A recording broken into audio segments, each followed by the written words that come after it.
وعلى أهل بيته الطيبين الطاهرين المعصومين المظلومين المنتخبين المنتجبين الذين أذهب الله عنهم الرجس وطهرهم تطهيرا.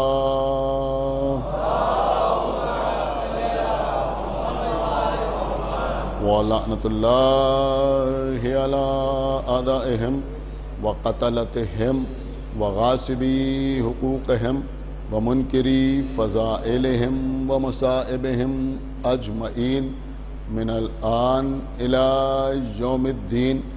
اللهم عذبهم عذابا يستغيث منه أهل النار آمين رب العالمين. أما بعد فقد قال الله سبحانه تبارك وتعالى في كتابه المجيد وفرقانه الحميد وقوله الحق. بسم الله الرحمن الرحيم. إنا نحن نزلنا الذكر وإنا له لحافظون. صلوات پڑھیں پر محمد.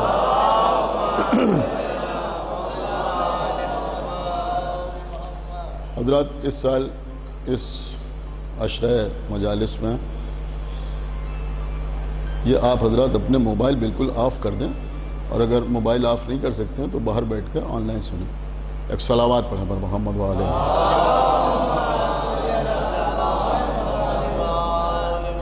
اس سال حالات کے پیش نظر عشرہ مجالس کا موضوع ہے تحفظ ذکر.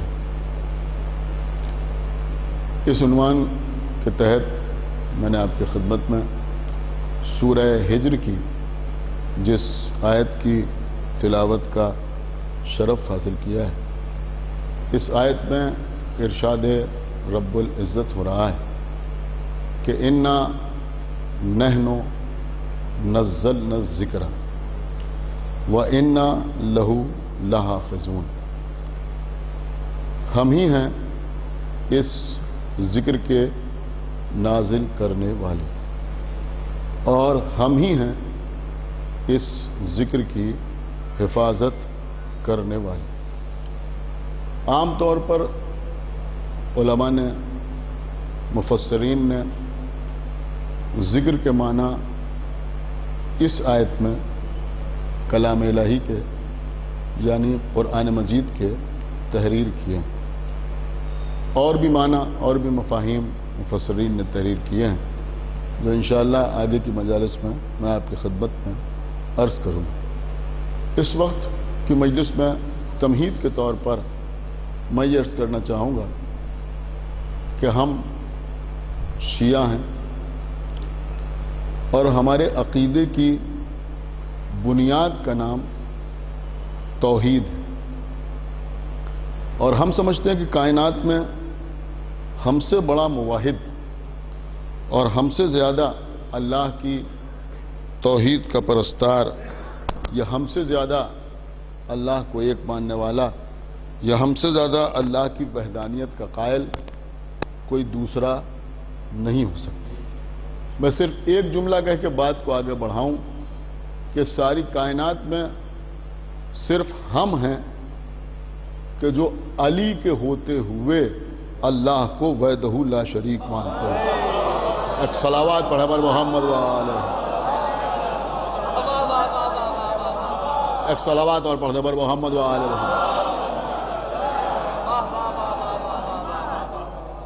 یہ کوئی معمولی بات نہیں ہے جو میں نے آپ کی خدمت میں عرض کی.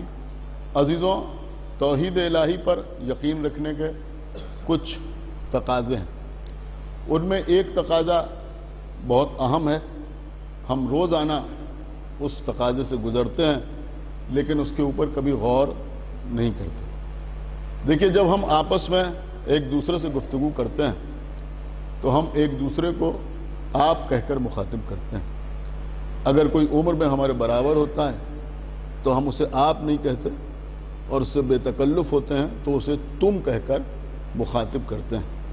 لیکن ہم اور آپ جس علاقے میں رہتے ہیں، ہمارے یہاں کسی شخص کو، چاہے وہ ہم سے عمر میں بڑا ہو یا عمر میں ہمارے برابر ہو یا عمر میں ہم سے کتنا ہی چھوٹا کیوں نہ ہو، لیکن کسی کو تو کہہ کر مخاطب کرنا مناسب نہیں سمجھا جاتا، خلاف ادب سمجھا جاتا ہے۔ یعنی میں عرض کر رہا ہوں ہمارے علاقے میں اگر کسی کو تو کہہ کے مخاطب کیا جائے تو یہ بات خلاف ادب، خلاف تہذیب تصور کی جاتی ہے۔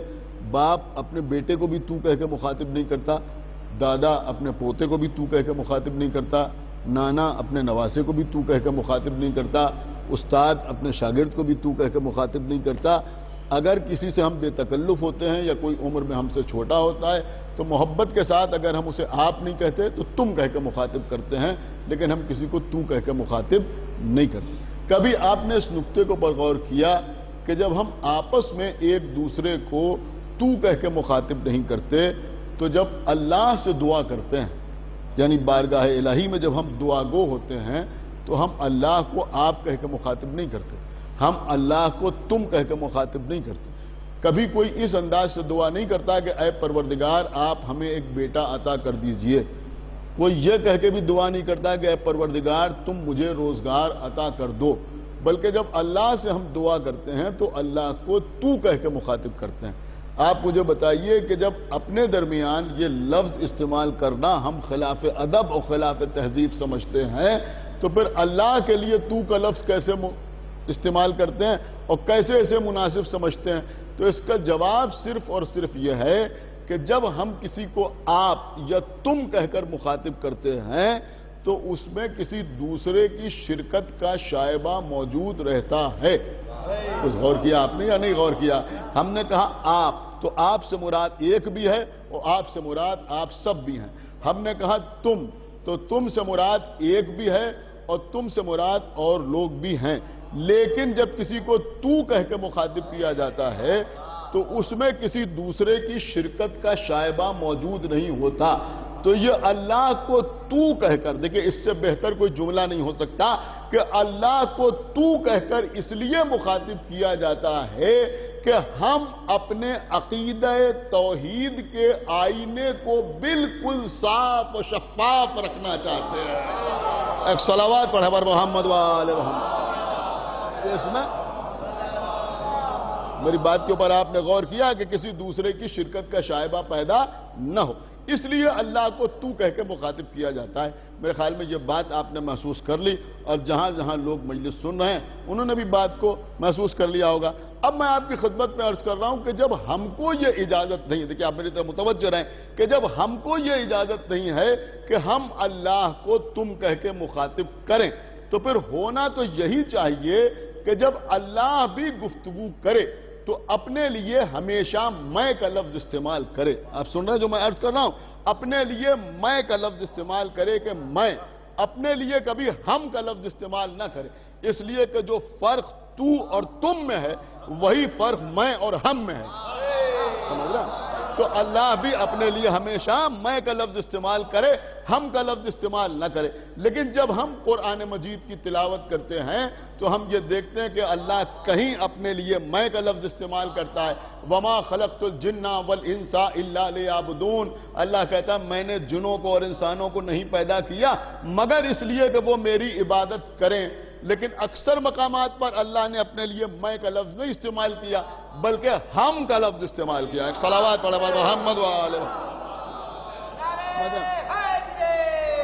اپنے لیے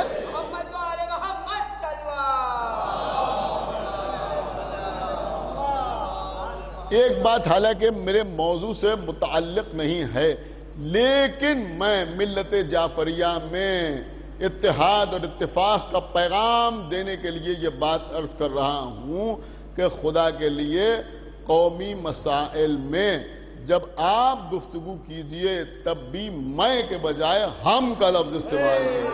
ایک صلوات پڑھے بر محمد وآل محمد۔ ایک صلوات اور پڑھے بر محمد وآل محمد۔ ہم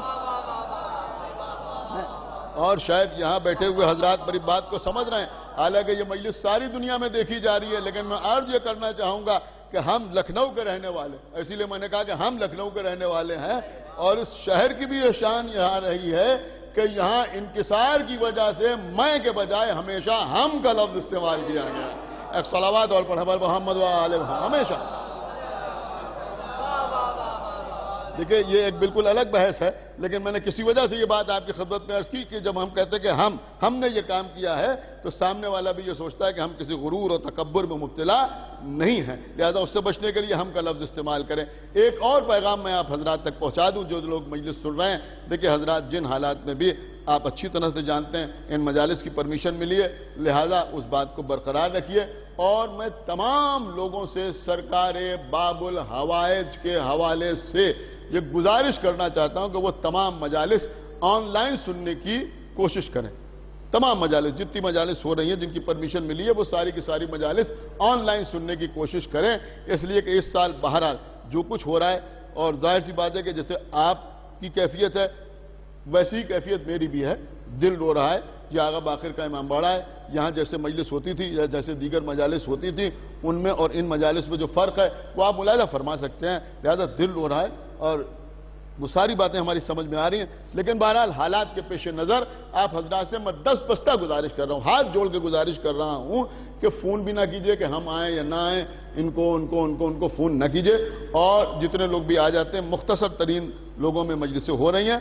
اور باقی حضرات سے گزارش ہے کہ صرف اس سال آن لائن مجلس سے ملاحظہ فرمائیں اور اسی کے اوپر اکتفا کریں، اس لیے کہ صرف ایک دن کی بات نہیں ہے. ہمیں ابھی 8 ربیع الاول تک مسلسل 2 مہینے 8 دن محرم کرنا ہے. 2 مہینے 8 دن، 8ویں ربیع الاول تک ہمیں محرم کرنا ہے. لہذا آپ کو سرکار باب الحوائج کا واسطہ، سرکار باب المراد کا واسطہ، سرکار سید الشہداء کا واسطہ کہ آپ حضرات جو ہیں وہ آن لائن مجلسوں کو ملاحظہ فرمائیں اور انڈیویجولی بھی نہ دیکھیں، بلکہ گھر کے لوگ ایک جگہ پر بیٹھیں اور اس کے بعد آن لائن مجلسیں جو ہو رہی ہیں مختلف چینلز کے حوالے سے اس کو سامنے رکھیں اور سارے گھر والے بیٹھ کے سنیں، فضائل میں محظوظ بھی ہوں، مصائب میں گریہ بھی کریں. اس طرح سے اپنی عزاداری کو برپا کریں. اور دیکھیے عزیزوں، 1 مہینے پہلے میں نے ایک بات کہی تھی اور پھر میں آپ کی خدمت میں دہرا دوں، اور میں نے عرض کیا تھا بغیر کسی تفریق کے کہ لوگ حکومت سے، شاسن سے، پرشاسن سے گفتگو کر رہے ہیں، اور میں نے یہ بھی کہا تھا کہ آگے بھی وہ گفتگو کرتے رہیں گے، اور میں نے کہا تھا کہ خداوند عالم ان کو ان کی گفتگو میں کامیاب کرے.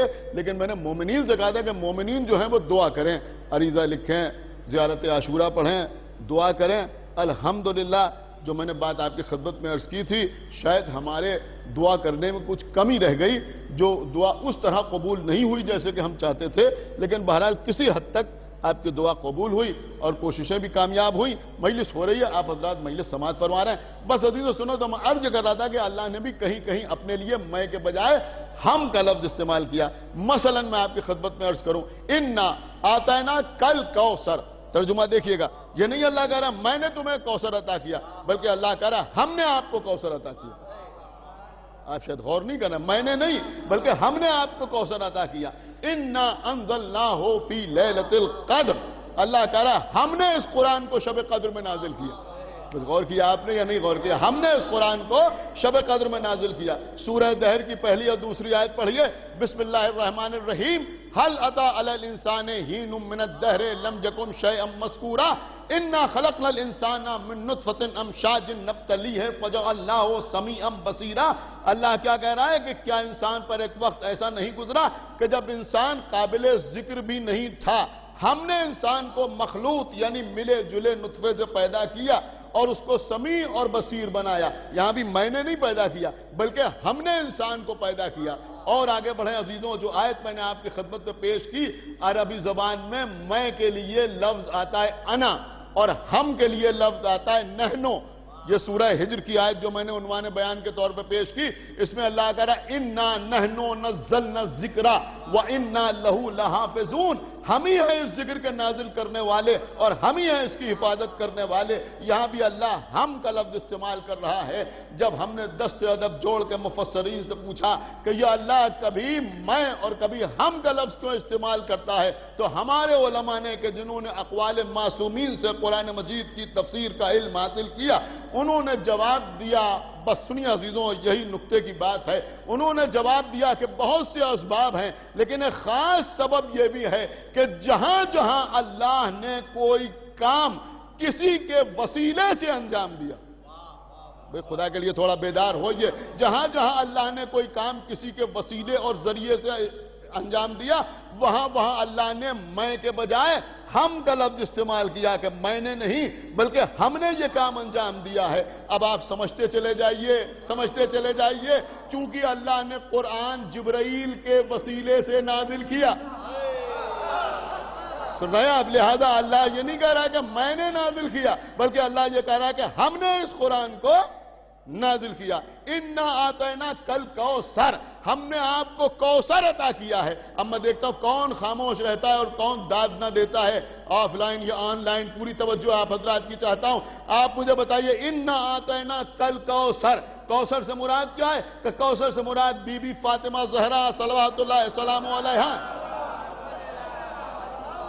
یہاں بھی اللہ نے نبی سے یہ نہیں کہا کہ میں نے آپ کو کوثر عطا کیا بلکہ اللہ نے کہا ہم نے آپ کو کوثر عطا کیا۔ اس کا مطلب یہ ہوا کہ فاطمہ جیسی بیٹی بھی اللہ نے کسی کے وسیلے سے عطا کی۔ آپ نہ بولیں گے تو کون بولے گا؟ ارے بھیا، نزول قرآن کے لیے جبرائیل کو وسیلہ بنایا گیا، عطائے زہرا کے لیے خدیجہ کو وسیلہ بنایا گیا۔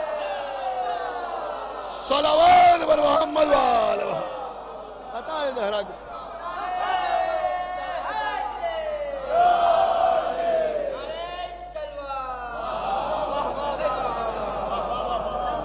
ایک بابا بلند صلوات پڑھے پر محمد و آل محمد۔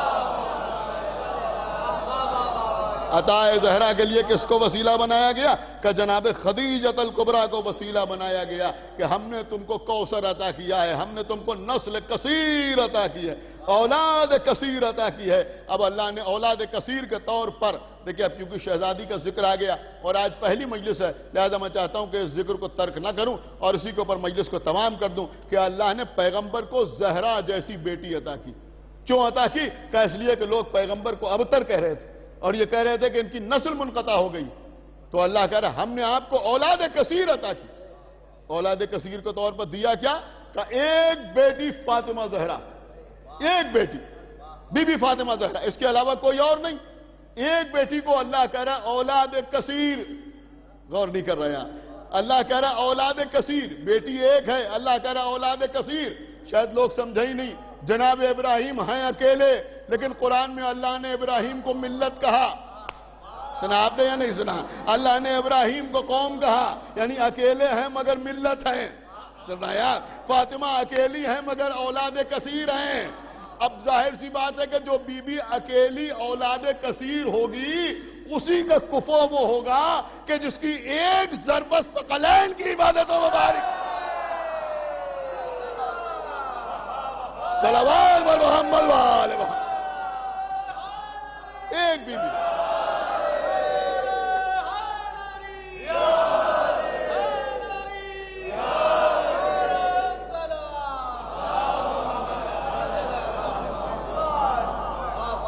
غور فرمایا آپ نے، ایک بی بی حضرت فاطمہ زہرا صلوات اللہ السلام علیہا۔ دیکھیں بس ایک بات کی وضاحت کرتا چلوں، میں بات کو تمام کر دوں۔ بی بی فاطمہ زہرا رسول کی اکلوتی بیٹی، لیکن اللہ کا اولاد کثیر عطا کی۔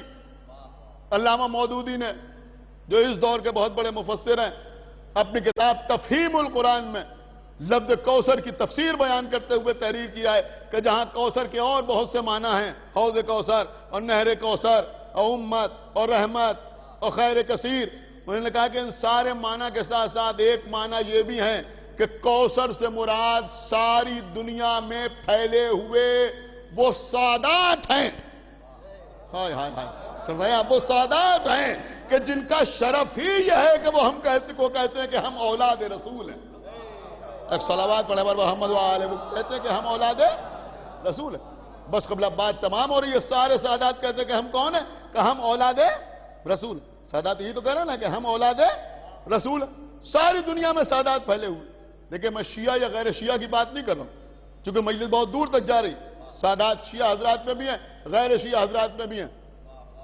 اب غیر شیعہ حضرات میں سادات کیسے ہیں؟ کم سے کم میں بالکل وضاحت کے طور پہ آپ کے سامنے عرض کر رہا ہوں کہ یہ فقط تقیہ کا معاملہ نہیں ہے۔ ایک صلوات پڑھے پر محمد و آلہ محمد۔ اس میں کچھ اسباب اور بھی ہیں لیکن بہرحال اس وقت میں ممبر سے وہ اسباب آپ کی خدمت میں بیان نہیں کر سکتا، لیکن بہرحال سادات ساری دنیا میں پھیلے ہوئے۔ کسی بھی سید سے پوچھئے کہ تم سید کیوں ہو، کیوں سید ہو؟ چلیے جانے دیجئے، میں اور آسان کر رہا ہوں۔ کہ حقیقی سید ہو یا نہ ہو، لیکن اگر اپنے کو سید کہتا ہے تو اس سے پوچھے کہ تم سید کیوں ہو، تو وہ جواب دے گا کہ ہم اس لیے سید ہیں کہ ہم رسول کی اولاد ہیں۔ اچھا آپ مجھے بتائیے کہ اگر سید رسول کی اولاد ہے، دیکھیں اس وقت اس مجلس میں ذمہ داری بہت زیادہ ہے، اس لیے کہ سامنے سننے والے چند لوگ ہیں، لیکن مجلس بہت دور تک سنی جا رہی ہے، تمام دنیا میں لوگ مجلس سن رہے ہیں۔ میرے پیغام کو سمجھیں کہ ہر سید یہ کہتا ہے میں اولاد رسول ہوں۔ آپ چراغ لے کے ڈھونڈیے، کوئی ایک سید آپ کو ایسا نہیں ملے گا جو یہ کہے کہ میں سید ہوں، میں اولاد رسول ہوں، تو میں اپنے نام کے ساتھ محمدی لگاتا ہوں۔ ہائے ہائے، نہیں عزیزوں، ایسے نہ سنیے، خدا کے لیے بیدار ہوئیے۔ دیکھیں یہ آپ کا مقدر ہے کہ آپ یہاں بیٹھے ہوئے ہیں مولا عباس کی بارگاہ میں، کوئی ایک سید آپ کو ایسا مل جائے جو اپنے نام میں مصطفی لگاتا ہو؟ ملا کوئی آپ نے احمدی سید دیکھا؟ اور اگر احمدی لگا لے تو غضبی ہو جائے، ایک صلوات پڑھے بر محمد و آل محمد، غضبی ہو جائے، اور ہندوستان سے زیادہ پاکستان میں غضب ہو جائے، ایک صلوات اور پڑھے بر محمد و آل محمد۔ کوئی آپ کو ملا؟ کوئی نہیں ملا۔ تو پھر سادات کیا ہیں؟ یہ سید ہیں، وہ سید ہیں، وہ سید ہیں۔ کیوں سید ہیں؟ ہم سے پوچھئے آپ کیوں سید ہیں؟ ہم نے کہا ہم زیدی سید ہیں۔ کیوں زیدی سید؟ کہ زید شہید کی اولاد۔ زید شہید کون تھے؟ امام زین العابدین علیہ السلام کے فرزند تھے۔ امام جعفر صادق علیہ السلام نے فرمایا کہ ہمارے جد جناب زید شہید نے لوگوں کو معرفت آل محمد کی طرف دعوت دی۔ میں جو پڑھتا ہوں پڑھ کے پڑھتا ہوں۔ تو یہ زید شہید کون؟ کہ امام زین العابدین کی اولاد۔ تو زیدی حضرات رسول کی اولاد کیسے ہو گئے؟ کہ یہ زید شہید کی اولاد۔ زید شہید امام زین العابدین کے بیٹے، امام زین العابدین امام حسین کے بیٹے، امام حسین بی بی فاطمہ زہرا کے بیٹے۔ لیکن نکتہ ہے سب کے لیے، سادات غیر سادات سب کے لیے نکتہ ہے، اور انشاءاللہ اہل بیت سے محبت کرنے والا کوئی خاموش نہیں رہے گا، اور خاص طور سے بی بی سیدہ سے امید شفاعت رکھنے والا خاموش نہیں رہے گا۔ کہیں بھی مجلس سن رہا ہو، کبھی بھی فاطمہ زہرا کے بیٹے امام حسین۔ بی بی زہرا کون؟ رسول کی بیٹی۔ یہ کیسے سید ہیں؟ کہ یہ عابدی ہیں۔ یہ کیسے سید ہو گئے؟ کہ یہ امام زین العابدین کی اولاد ہیں۔ اور امام زین العابدین علیہ السلام امام حسین کے بیٹے، امام حسین بی بی زہرا کے بیٹے، وہ رسول کی بیٹی۔ یہ کون ہے؟ کہ یہ باقری سید ہیں۔ یہ باقری سید کیسے ہو گئے؟ انہوں نے کہا یہ امام محمد باقر کی اولاد، وہ امام زین العابدین کی اولاد، وہ امام حسین کے بیٹے، امام حسین بی بی زہرا کے بیٹے، بی بی زہرا رسول کی بیٹی، اس سلسلے سے یہ رسول کی اولاد۔ یہ کون ہے؟ کہ جعفری سید ہیں۔ یہ کیسے سید ہو گئے؟ انہوں نے کہا یہ امام جعفر صادق کی اولاد، امام جعفر صادق امام محمد باقر کے بیٹے، امام محمد باقر امام زین العابدین کے بیٹے، وہ امام حسین کے بیٹے، امام حسین بی بی زہرا کے بیٹے، بی بی زہرا رسول کی بیٹی۔ یہ کون سے سید ہیں؟ کہ یہ موسوی سید ہیں۔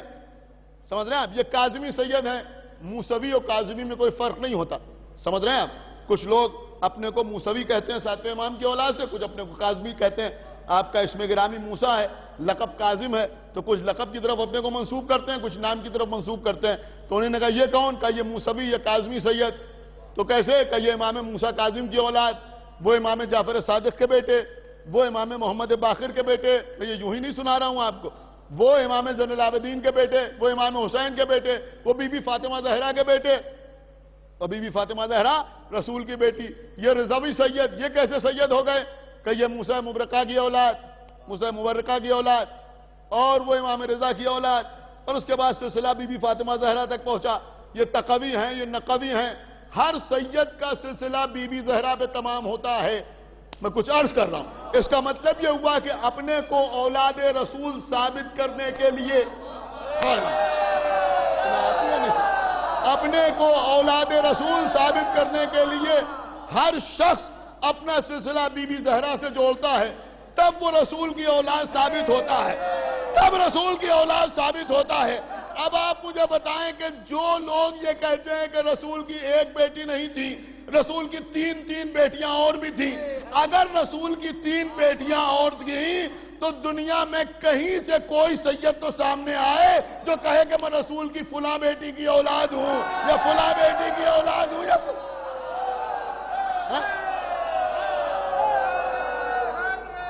کوئی تو آئے بھائی.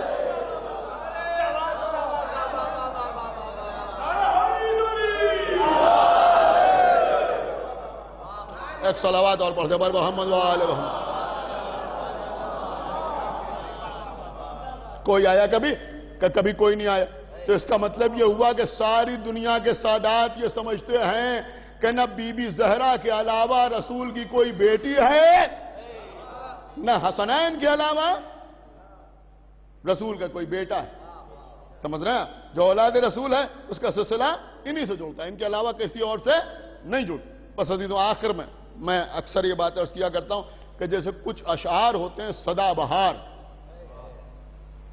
کچھ اشعار ہوتے ہیں سدا بہار. ساری جنت میں خدائے ازلی لکھا ہے، ڈالی ڈالی پر نبی اور علی لکھا ہے. جناب منع آغا ذکی صاحب کے 4 مصرے لوگ بچوں کو یاد کراتے ہیں اور بچے پڑھتے ہیں. اور میں یہ پرانے اشعار اور پرانے قطعات صرف اور صرف اس لیے بھی مجلسوں میں پڑھتا ہوں کہ دنیا کو یہ معلوم ہو جائے کہ لکھنؤ کا مزاج شاعری کیا ہے. ایک صلوات بڑے بر محمد وآل محمد. کیا سمجھ رہے ہیں آپ؟ یہ بات لوگوں تک واضح ہونا ضروری ہے. تو ساری دنیا میں خدائے ازلی لکھا ہے اور ڈالی ڈالی پر نبی اور علی لکھا ہے. آپ دیکھیں کیا سجا کے مصرے کہیں گے. ڈالی ڈالی پر نبی اور علی لکھا ہے اور سبز پتوں پر حسن اور کلی میں زہرا، سرخ پھولوں پر حسین ابن علی لکھا ہے. صلوات بر محمد وآل محمد. یہ میں نے اس لیے عرض کیا کہ جیسے کچھ اشعار اور کچھ قطعات اور کچھ رباعیاں اور کچھ بند اور کچھ بیتیں ایسی ہوتی ہیں جو سدا بہار ہوتی ہیں، جب پڑھی جائیں لوگ داد دیتے ہیں. ایسی کچھ نکتے بھی سدا بہار ہیں. آپ سدا بہار کا مطلب سمجھیں؟ میں کہنے کا مطلب کیا ہے؟ سدا بہار کا مطلب یہ ہے کہ کچھ نکات ایسے ہوتے ہیں کہ ایک بار سنا تو آپ نے خوب داد دی، دوبارہ سنا تو اس سے کچھ کم داد ہو گئی، تیسری بار سنا تو اس سے کچھ کم داد ہو گئی. لیکن کچھ نکات بزرگوں کے ایسے کہ جب سنیے وہی لطف آتا ہے. ایک صلوات پڑھے بر محمد وآل محمد. دیکھیں میں پوری دیانتداری سے مجلس پڑھنے کی کوشش کرتا ہوں. مبلغ اعظم مولانا اسماعیل دیوبندی صاحب قبلہ کا اس سلسلے میں ایک سدا بہار نکتہ جو اسی ممبر سے اس سے پہلے بھی میرے خیال میں 8-10 سال پہلے، جس سال میں نے اسلام اور بنی ہاشم پاشرہ پڑھا تھا، 9 محرم کو وہ نکتہ آپ کی خدمت میں عرض کیا تھا. اور ظاہر سی بات ہے غالباً 2009 11 سال کے بعد پھر آپ کی خدمت میں عرض کر رہا ہوں. مولانا مولوی اسماعیل دیوبندی صاحب قبلہ بہترین نکتہ، اس سے بہتر نکتہ نہیں ہو سکتا. اسماعیل دیوبندی صاحب نے فرمایا تم کہتے ہو رسول کی 4 بیٹیاں تھیں. میں کہا چلو تمہارے کہنے سے مان لیا. لیکن مجھے معلوم ہے کہ صرف میری مروت میں 2-4 لوگ واہ کر رہے ہیں، ورنہ کون مانے گا؟ اسماعیل دیوبندی صاحب کہتے ہیں چلو تمہارے کہنے سے مان لیا رسول کی 4 بیٹیاں، تمہارے کہنے سے مان لیا. حالانکہ ہم نہیں مانتے، ہمارے علماء نہیں مانتے، لیکن چلو جھگڑا ختم، ہم نے مان لیا کہ رسول کی 4 بیٹیاں تھیں. وہ زینب جن کو تم کہتے ہو وہ بھی رسول کی بیٹی، وہ کلثوم بھی رسول کی بیٹی، وہ الگ ہے زینب و کلثوم، وہ کربلا والی نہیں. اور وہ رقیہ وہ بھی رسول کی بیٹی، اور ہماری شہزادی بھی رسول کی بیٹی. تمہارے کہنے سے اسماعیل صاحب پڑھتے تھے بڑے مزے میں، میں نے کہا مان لیا کہ یہ سب رسول کی بیٹیاں. لیکن ہمیں یہ بتاؤ کہ ہیں تو رسول کی 4 بیٹیاں، لیکن چادر تطہیر میں کئے بیٹیاں؟ ہائے ہائے ہائے ہائے، سن رہا ہے مجمع؟ چادر تطہیر میں کئے بیٹیاں؟ کہا 1. مباہلے کے میدان میں بولیے بھائی بولیے، مباہلے کے میدان میں دیکھیں بولیے، اور جو لوگ آن لائن سن رہے ہیں وہ انگلیوں سے لکھیں 1. ایک صلوات پڑھے بر محمد وآل.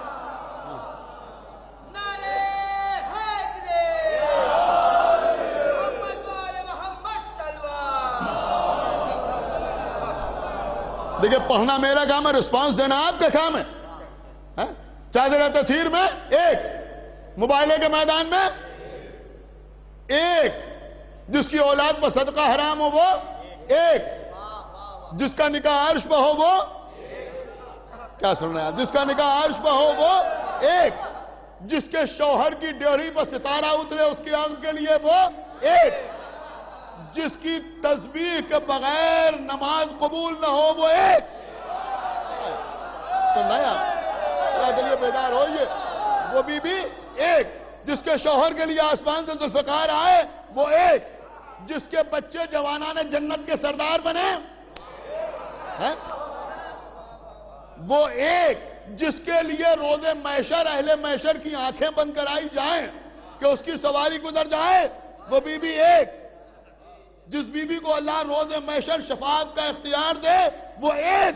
اب اسماعیل دیوبندی بڑے مزے میں پڑھتے تھے، وہ کہتے تھے چلو تمہارے کہنے سے مان لیا. اب آپ نہ بولیں گے تو کون بولے گا کہ رسول کی چار بیٹیاں تھیں، لیکن تطہیر میں ایک، مباہلے میں ایک، سورہ دہر میں ایک، سورہ کوثر کی مصداق ایک، تعظیم میں ایک، تکریم میں ایک، شجاعت میں ایک، سخاوت میں ایک، احترام میں ایک، فضیلت میں ایک، روز محشر اہل محشر کی آنکھیں بند کروانے میں ایک. اب جملہ سنیے، جیسے چاہے ویسے سنیے گا. تو وہ کہتے تھے اب تم سمجھو کہ تھی تو سب رسول کی بیٹیاں، تھی تو سب رسول کی بیٹیاں، لیکن ہر فضیلت میں ایک ہی بیٹی. تو اب تو تمہاری سمجھ میں آ جائے کہ جب رسول کی اپنی بیٹیاں فضیلت میں فاطمہ کے برابر نہیں تو کسی اور کی بیٹی فاطمہ.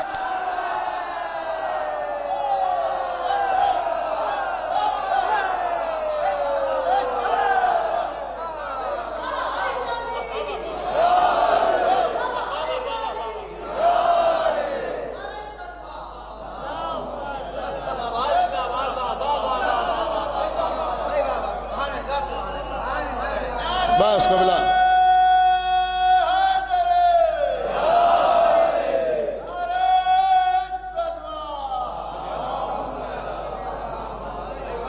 بس قبلہ باب فضائل تمام ہوئے. آج پہلی مجلس ہو رہی.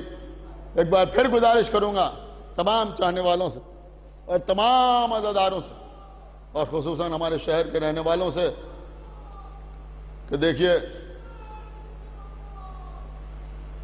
یہ مجلسیں آپ حضرات آن لائن سماعت فرمائیں اور کوئی بھی زیادہ کوشش نہ کرے یہاں آنے کی. چند حضرات کی پرمیشن ہے. آپ کو سرکار باب الحوائج کا واسطہ، باب المراد کا واسطہ میں بار بار دے رہا ہوں. موقع کی نزاکت کو سمجھیے. اور چند لوگوں میں مجلسیں منعقد ہو رہی ہیں، باقی حضرات آن لائن مجلس کو سماعت فرمائیں. عزیزوں، یہ فاطمہ ایسا نام کہ نبی نے اپنی ہر بیٹی کا نام فاطمہ رکھا.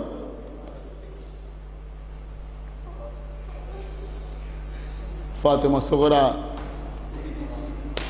فاطمہ کبرا، بڑی فاطمہ، فاطمہ صغرا، چھوٹی فاطمہ. آج پہلی محرم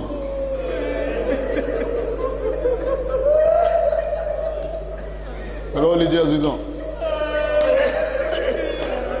میں مصائب میں کوئی کمی نہیں کرنا چاہتا.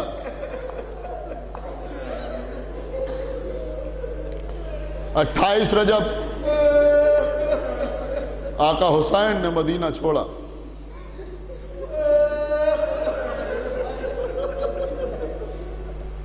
حسین مدینہ چھوڑ کے جا رہے ہیں.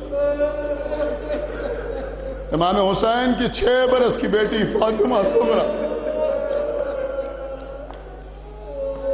بار بار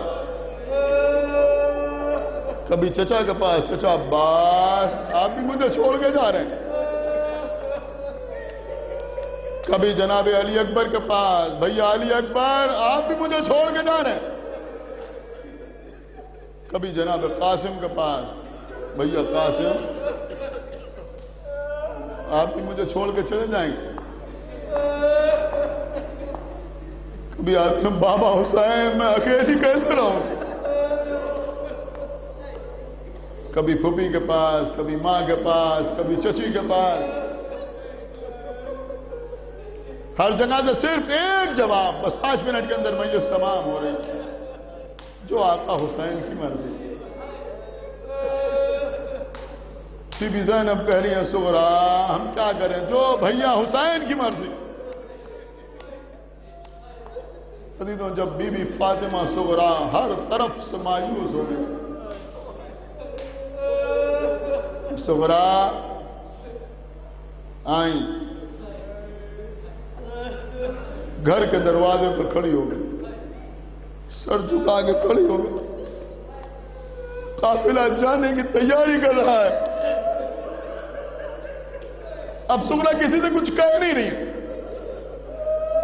بس آنکھوں سے آنسو بہ رہے ہیں.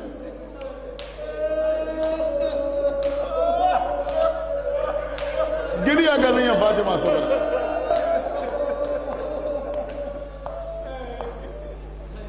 عزیزوں، امام حسین نے بھی عالم دیکھا تو حسین کی آنکھوں سے بھی آنسو بہنے لگے. ایک مرتبہ امام حسین نے تمام بیویوں کو اکٹھا کیا، کہا کہ ہر بیوی باری باری سغرا کے پاس جائے اور چند تسلی کے کلمات کہے. ام رباب سغرا کے پاس آئیں. سغرا، ہمیں معلوم ہے علی اصغر کے بغیر تمہارا دل نہیں لگتا، لیکن کیا کریں، جو مرضی مولا حسین. ام لیلا آئیں. سغرا، ایک ماں جانتی ہے کہ بیٹی کو چھوڑ کے جانے کا غم کیا ہوتا ہے، لیکن ہم کیا کریں، جو بھیا جو آقا حسین کی مرضی. جناب ام فروہ آئیں، تسلی دے کے چلی گئی. ام کلثوم آئیں. سغرا، ہم بھیا عباس کو یاد دلاتے رہیں گے کہ اگر سکینہ یہاں ہے تو سغرا گھر میں انتظار کر رہی. سب سے آخر میں علی و فاطمہ کی بڑی بیٹی ثانیہ زہرا جناب زینب آئیں. سغرا کے سر پہ ہاتھ رکھا. سغرا، یا تو ہم تمہیں اپنے پاس بلائیں گے اور یا ہم لوٹ کے آئیں گے. بس عزیزو، یہ سننا تھا کہ سغرا کے صبر کا باندھ ٹوٹ گیا. ایک مرتبہ آنسوؤں سے بھیگا ہوا چہرہ اٹھایا، کہا پھپھی زینب آپ کچھ کہیں یا نہ کہیں، لیکن ہمیں سب معلوم ہے، ہم جانتے ہیں کہ جو قافلہ جا رہا ہے یہ صحیح سلامت واپس نہیں آئے گا. اب ہمارے بابا سے ملاقات نہیں ہوگی. تو جی عزیزوں، جب یہ جملہ سن کے آپ اطمینان ہو رہے ہیں تو زینب کے دل پہ کیا گزر گئی ہوگی؟ کہا سغرا کیا کہہ رہی ہو؟ بس 2 منٹ، مجلس تمام ہو رہی ہے، جتنا رونا ہے رو لیجئے، آج پہلی محرم ہے. میں سمجھتا ہوں رونے کے لیے تو یہی کافی ہے کہ آج پہلی محرم ہے. مجھے معلوم ہے کہ آپ کے دلوں کا کیا عالم ہے. کہا پھوپھی زینب میں بیمار ہوں. کہا بے شک آپ بیمار ہیں. کہا پھوپھی آپ کو معلوم ہے جب رات ہو جاتی ہے صحن خانہ میں سب اپنے اپنے بستر پر لیٹ جاتے ہیں، میں بھی لیٹ جاتا ہوں. مجھے راتوں کو نیند نہیں آتی، میں رات بھر جاگتی رہتی ہوں. اے پھوپھی اماں، ادھر چند دنوں سے میں دیکھ رہی ہوں کہ جب نصف شب گزر جاتی ہے، یعنی جب آدھی رات گزر جاتی ہے تو آسمان سے ایک بی بی سیاہ چادر اوڑھ کے گھر میں آتی ہے اور آ کے کہتی ہے میرے حسین میں تجھ پر کہاں آنسو بہاؤں گی.